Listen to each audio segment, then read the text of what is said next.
Hey, what's going on, everybody? This is Tyrone back with Tech Life. Article comes to you guys from CNET. I'll leave a link to it in the description so you guys can check it out. So we got big news that's going to come out of Verizon. I've been told briefly behind the scenes. I'm waiting on details. I should have those details shortly. They're dropping new home internet tiered options, from what I was told. And this article actually goes perfect with that topic. Verizon's 5G home internet versus T-Mobile's. You know, they're battling it out, right? AT&T is in the mix somewhat, but it's mainly just between T-Mobile and Verizon. So they're also starting to compete for customers, right? So if there's T-Mobile, if somebody's using T-Mobile's home internet, Verizon can very well come in and take over, right? With a good deal, maybe, you know, better speed, whatever the case. So what I was told is it's going to be separate tiers that Verizon will offer different features and speeds and price points on those tiers, from what I was told, right? I got that message last night. I was a bit busy today. Also, root metrics testing is starting to drop internally at Verizon. So I also got that update as well. So, you know,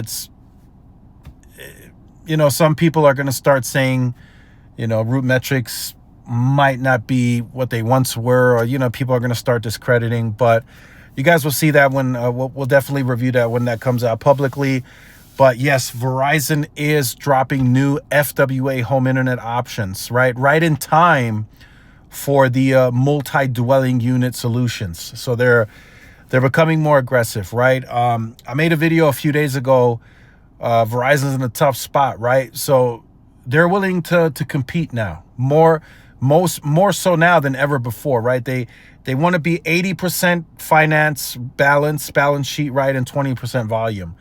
Maybe internally the market is always shifting, stuff's always changing.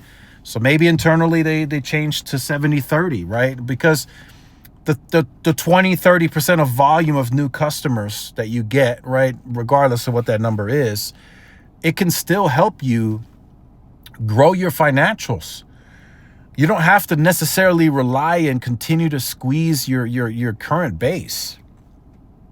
You can simply grow at an acceptable clip and still be able to show, okay, we're growing service revenue, we're growing free cash flow. You don't have to continue to squeeze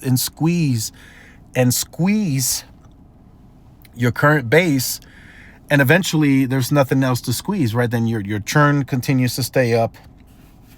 You start dropping market share across different markets, and that's kind of a domino effect, right? So definitely stay tuned. I'm getting something. I got another message. I'm waiting for one other message with more of the details, and then we'll have, the release date. We'll have everything. So make sure you stay tuned. Like, share, subscribe. I'll see y'all in the next one. Peace.